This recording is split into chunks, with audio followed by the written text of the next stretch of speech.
Ang smart machine dito ay ginamit ng 7 araw na may total na 111 meter. Ito ang printer head. Ito naman ang cupping. Clean head.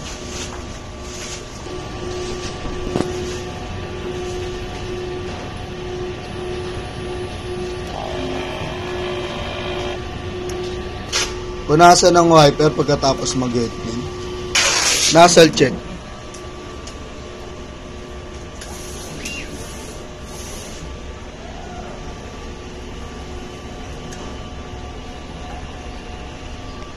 Meron kaming 50 pieces na in-house order pending namin ay goods for 24 hours at wala kaming branch fulfillment para ngayong week. Ang ink system ay tama lang. Ang waste tank ay nalinis kahapon. Ito naman ang AVR at ito naman ang ground wire. Dito naman nakalagay ang stocks namin. Dito ang use. Dito naman nakalagay ang new. Dito naman ang stock ng Sabli paper roll namin.